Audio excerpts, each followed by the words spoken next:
आज का सूर्य चंद्रगुप्त के लिए एक नई प्रेरणा, एक नई उमंग लेकर उदय हुआ था। आज से चंद्रगुप्त का एक नया जीवन प्रारंभ होने जा रहा था। चंद्रगुप्त का चेहरा खिला हुआ था। उसके चेहरे पर एक अलग सा उत्साह था। प्रणाम आचार्य। अपने गुरु के चरणों में नतमस्तक होते हुए चंद्रगुप्त ने प्रणाम किया। चाणक्य ने उसको आशीर्वाद दिया और बोले,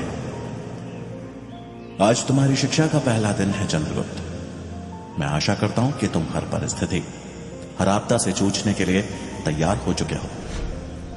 चाणक्य का प्रश्न सुन चंद्रगुप्त बोला, जी आचार्य, आप आदेश दीजिए कि मुझे क्या करना होगा। चलो मेरे साथ। प्रश्न सूचक निगाहों के साथ अपने गुरु का आदेश मान चंद्रगुप्त चाणक्य के पीछे पीछे चल पड़ा।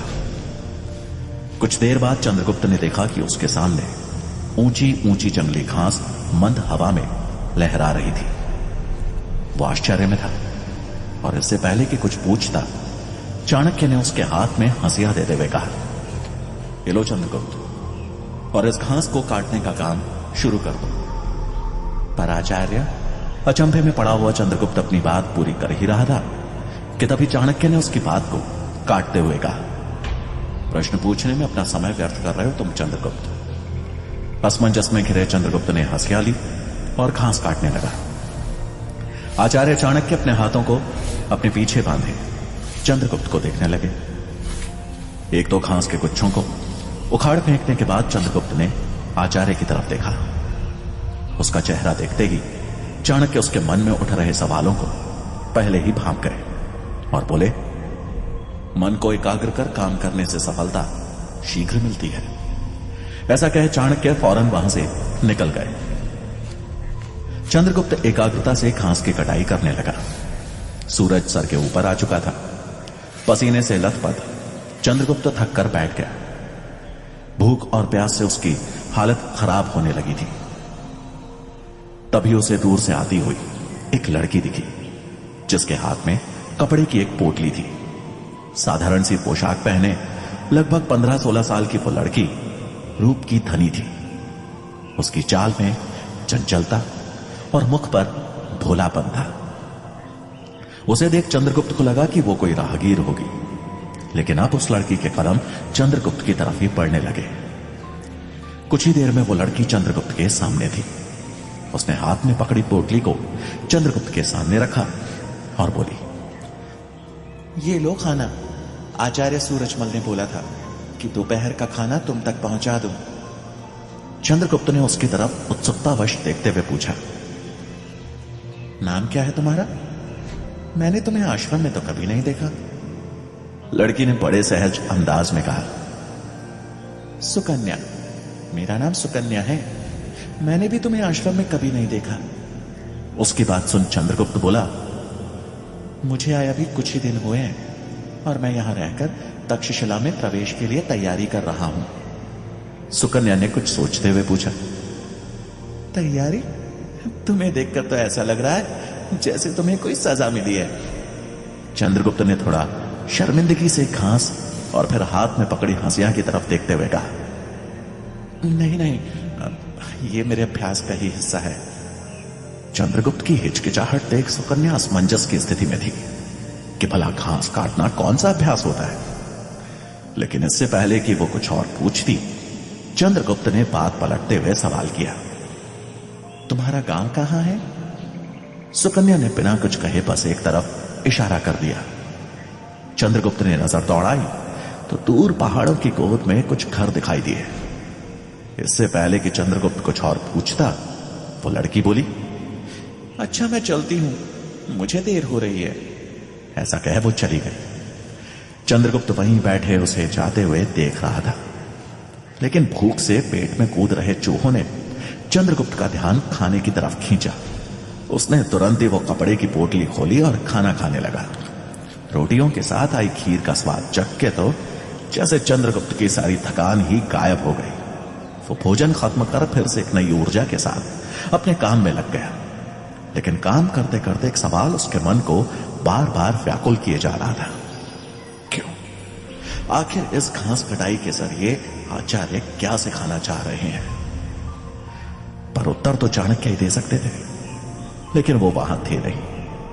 घास काटते काटते शाम हो चली और चंद्रगुप्त थक के चूर हो चुका था और साथ ही हताश भी।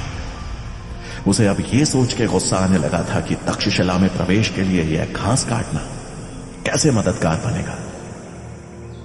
तभी उसे अपनी तरफ आते हुए कुछ घोड़ों की टाप सुनाई दी। उत्सुकतावश उसने आवाज की तरफ नजर दौड़ाई तो सामने तक्षशिला के कुछ छात्र घोड़े पर सवार उसी तरफ बढ़ रहे थे। वो छात्र एक युद्ध कला की प्रतियोगिता में हिस्सा लेकर वापस विश्वविद्यालय की तरफ लौट रहे थे। ये वही राजकुमार थे जिनसे चंद्रगुप्त ने पहले दिन ही लड़ाई मोल ली थी। उनको अपनी तरफ आता देख चंद्रगुप्त खुद में शर्मिंदगी महसूस करने लगा। उसने इधर उधर देखा कि कहीं किसी आड़ में वो छिप सके, लेकिन वहां आसपास ना कोई पेड़ था ना कोई पत्थर। रास्ते के दोनों तरफ बस घास ही घास थी। कोई चारा ना देख चंद्रगुप्त अपना मुंह छिपा घास काटने में लग गया। उन छात्रों ने चंद्रगुप्त को पहचान लिया और वहीं अपना घोड़ा रोक दिया। उनमें से एक राजकुमार जिसका नाम वीरसेन था, चंद्रगुप्त को देखकर बोला, अरे ये तो शूरवीर चंद्रगुप्त है, जिनको पीछे से वार करना कायरता लगता है, लेकिन घास काटना इनको बड़ा बहादुरी का काम लग रहा है। यह सुन बाकी के सब छात्र जोर जोर से हंसने लगे। चंद्रगुप्त यह सुनकर शर्मिंदा भी हुआ और साथ में उसके गुस्से का पारा भी बढ़ने लगा। तभी दूसरे राजकुमार ने तंज कसते हुए कहा, तक्षशिला में शिक्षा ग्रहण करने आया था ये। अगर ऐसे भिखारियों को तक्षशिला में प्रवेश मिलने लगा तो वहां की गरिमा तो मिट्टी में मिल जाएगी। इन जैसों को घास काटना ही शोभा देता है। यह सुन चंद्रगुप्त का पारा जैसे आसमान छू गया। उसने गुस्से में उन छात्रों की तरफ देखा जो घोड़े पर बैठे जोर जोर से हंस रहे थे। चंद्रगुप्त का हाथ हंसिया पर जैसे अपनी पकड़ मजबूत करने लगा। वीरसेन ने चंद्रगुप्त की गुस्से से भरी नजरों पर ध्यान देते हुए कहा, अपने गुस्से को घास काटने पर इस्तेमाल कर, वही तेरा यह गुस्सा बर्दाश्त करेगी, हम नहीं। चंद्रगुप्त गुस्से में अपनी जगह से उठ खड़ा हुआ। हंसिया पे उसकी पकड़ और मजबूत हो गई।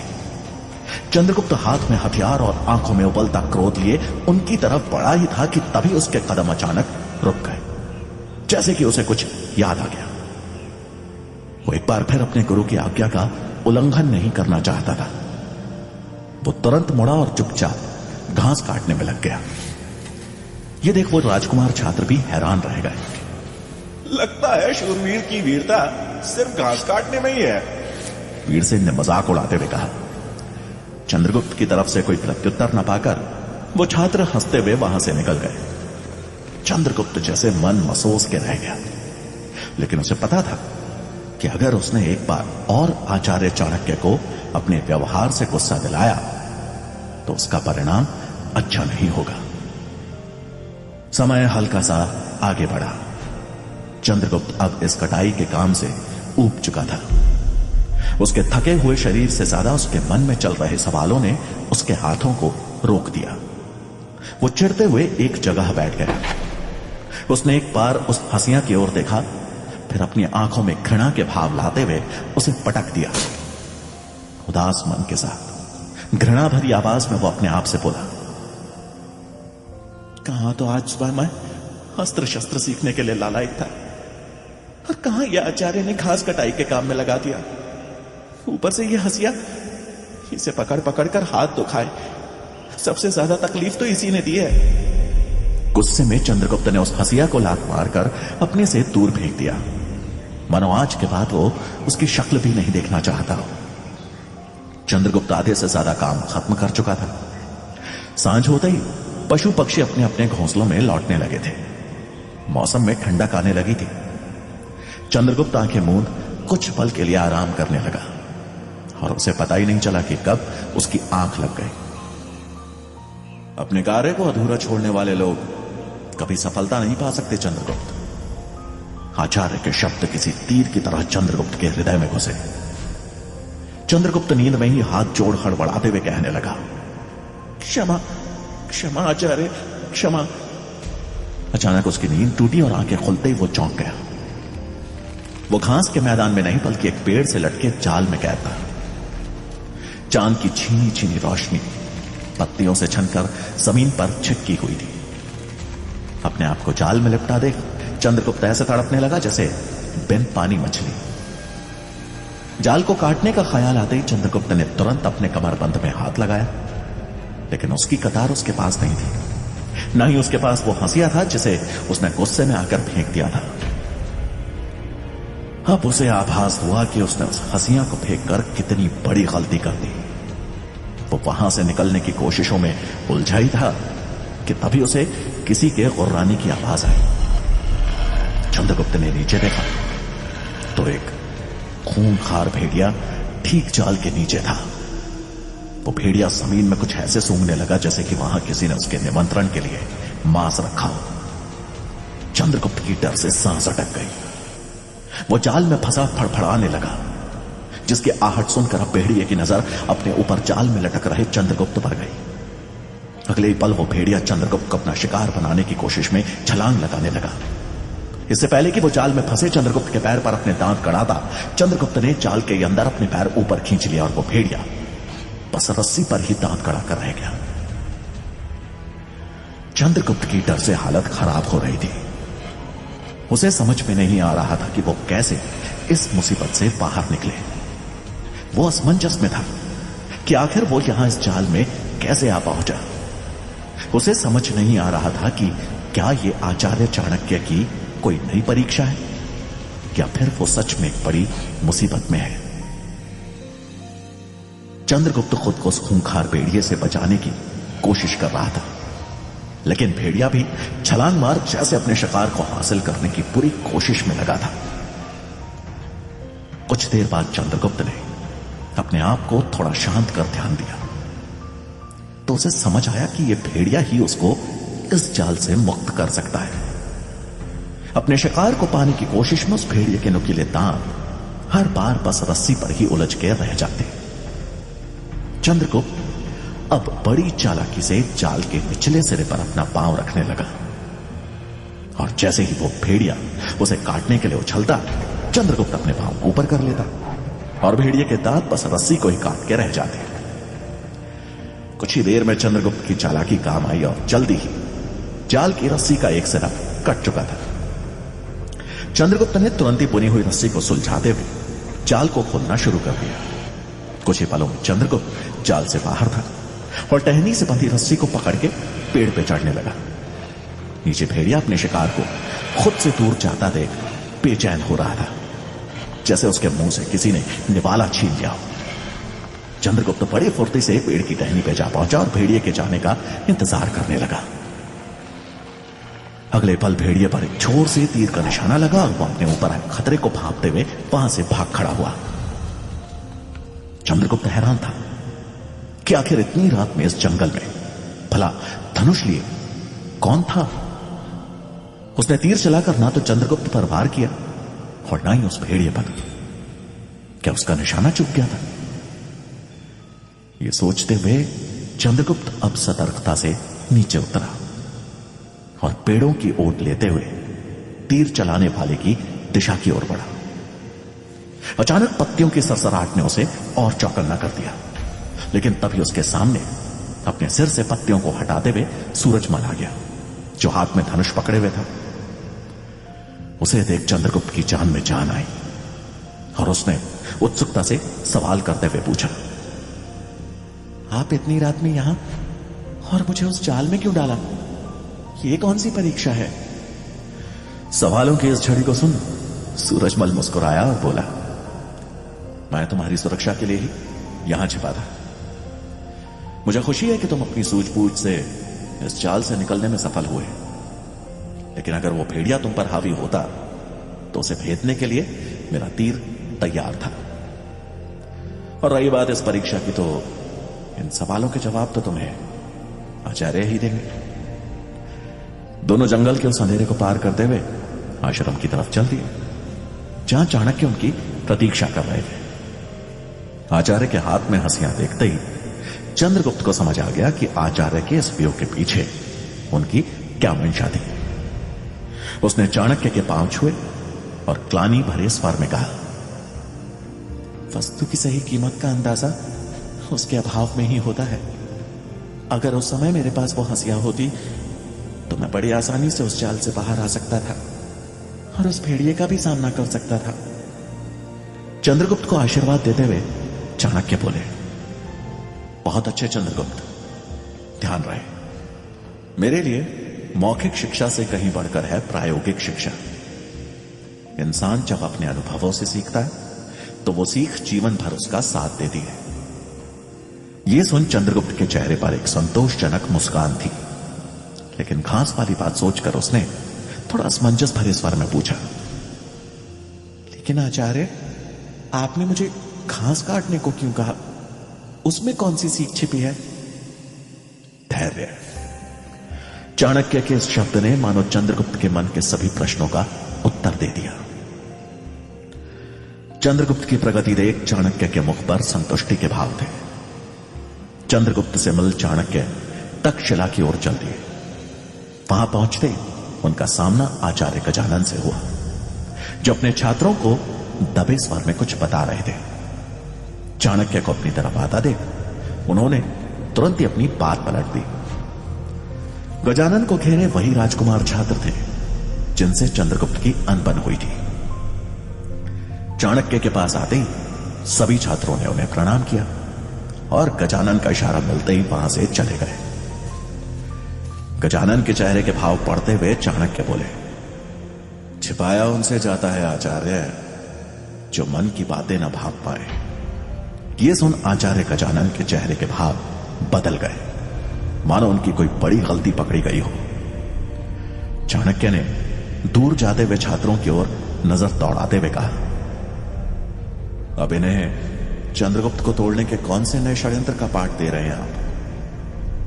चाणक्य का यह वाक्य गजानन के सीने में किसी तीर की तरह चुभ गया।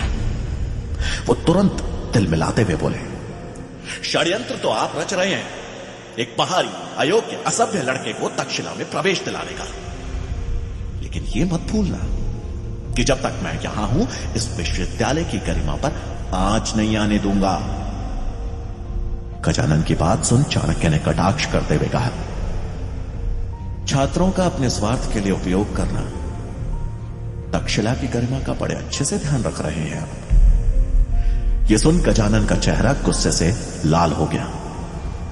चाणक्य ने अपनी बात जारी रखते हुए कहा, एक शिक्षक का प्रमुख कार्य होता है अपने छात्रों को सही दिशा दिखाना, जिस पे चलकर वो अपने भविष्य की एक मजबूत नींव रख सके। लेकिन आप तो इनकी नींव ही कमजोर करने पर तुले हुए हैं आचार्य चाणक्य। गजानन ने गरजते हुए कहा, हमें शिक्षा का पाठ न ही पढ़ाएं तो उचित होगा। आपकी खुली हुई शिक्षा आपके ज्ञान और सम्मान का उचित प्रमाण दे रही है सबको। ये कह गजानन ने उनके घाव को कुरेद दिया था। शिखा का नाम सुन चाणक्य को मानो धनानंद से हुए अपने अपमान का दृश्य याद आ गया। वो कुछ बोलने को हुए कि तभी पीछे से आचार्य मेघनाद की आवाज गूंजी, ज्ञान और सम्मान का ही नहीं अभिमान का भी आचार्य गजानन। चाणक्य अपने भावों को काबू करते हुए पीछे मुड़े तो सामने आचार्य मेघनाद थे, जो कुछ दिनों की यात्रा के बाद आज तक्षशिला लौटे थे। चाणक्य को सही सलामत अपने सामने देख उन्हें मानो ठेस सी लग गई। उन्होंने ताना कसते हुए चाणक्य के समीप आकर कहा,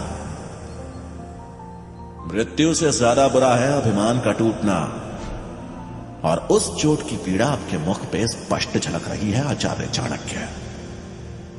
लेकिन आप चिंता ना करें, अपमान का खूंट हर इंसान को उसकी सही कीमत का आभास करा ही देता है। उम्मीद है आपको भी। यह सुन चाणक्य ने उनकी बात काटी और पलटवार करते हुए कहा,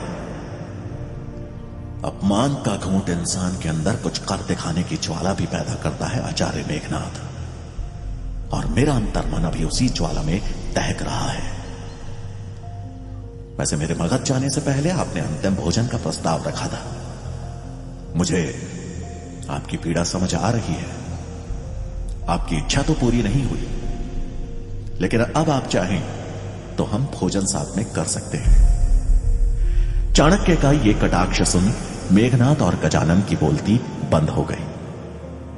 चाणक्य ने उन दोनों को नमन किया और वहां से आगे बढ़ गए।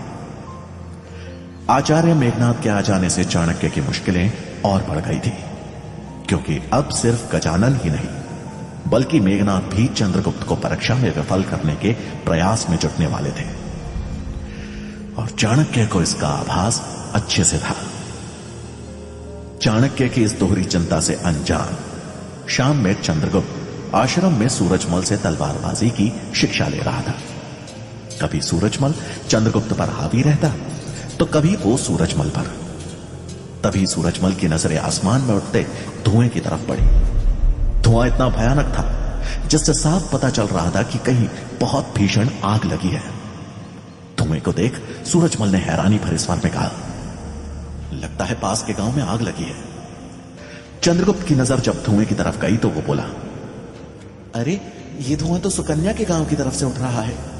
आचार्य सूरजमल, हमें उनकी मदद करने के लिए जाना चाहिए। चंद्रगुप्त के ये शब्द सुन सूरजमल ने हामी भरी और अगले पल वो गांव की तरफ भाग निकला, मानो उसका कोई अपना गहरे संकट में हो, और उसके पीछे पीछे सूरजमल भी भागा।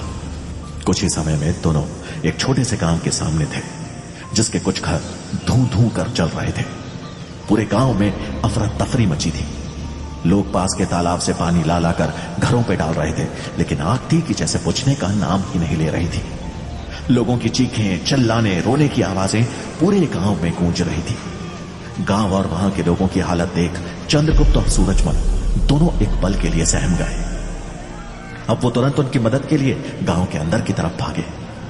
गांव के किनारे ही सुकन्या का घर था, जिससे उठ रही आग की लपटें मानो पूरे घर को खाक करने पर तुली थी। घर के बाहर बस सुकन्या और उसे पकड़े एक आदमी ही था। बाकी के गांव वाले अपने अपने घरों को बचाने का प्रयास करते हुए दिखाई दे रहे थे। सुकन्या दहकते हुए घर में अंदर जाने की कोशिश कर रही थी, लेकिन वो आदमी उसे अंदर जाने से रोक रहा था। और रोकता भी क्यों ना, उस घर के अंदर जाना मानो मृत्यु को निमंत्रण देना था। सुकन्या जोर जोर से चीख रही थी, रो रही थी। हड़बड़ाते हुए चंद्रगुप्त ने सूरजमल से कहा, लगता है सुकन्या का परिवार अंदर फंसा हुआ है, हमें इनकी मदद करनी होगी। ऐसा कह चंद्रगुप्त बिजली की फुर्ती से घर के मुख्य दरवाजे के बाहर जा पहुंचा। आग की लपटें इतनी ज्यादा थी कि अंदर घुस पाना बहुत कठिन था। सुकन्या की ही उम्र के एक लड़के को अंदर जाने का प्रयास करते देख वो आदमी चौंक गया। सुकन्या को संभालते हुए उसने चंद्रगुप्त को भी रुकने को कहा। तभी पीछे से सूरजमल ने आवाज लगाई, हमें पहले दरवाजे पे ढेर सारा पानी डालना होगा, तभी अंदर जा पाएंगे। चंद्रगुप्त को यह बात सही लगी और दोनों तेजी से तालाब की तरफ दौड़े। रास्ते में एक जगह से पानी का बर्तन उठा दोनों तालाब के पास जा पहुंचे। तालाब से पानी ले जाने वालों की होड़ मची हुई थी। लोग जल्दी जल्दी में पानी ले जाकर अपने घरों पे उड़ेल रहे थे ताकि आग बुझ सके। चंद्रगुप्त हड़बड़ाहट में तालाब से पानी भरने को आगे बढ़ा ही था कि तभी उसको किसी का धक्का लगा और वो सीधा तालाब में जाके रहा। ये देख सूरजमल और ज्यादा घबरा गया। पानी के अंदर पहुंच जैसे चंद्रगुप्त की सांस अटक गई। वो घबराहट में अपने हाथ पांव मारने लगा। उस अंधेरी रात में सूरजमल को बस हाथ पैर मारता चंद्रगुप्त दिख रहा था। वो जोर से चिल्लाया, चंद्रगुप्त!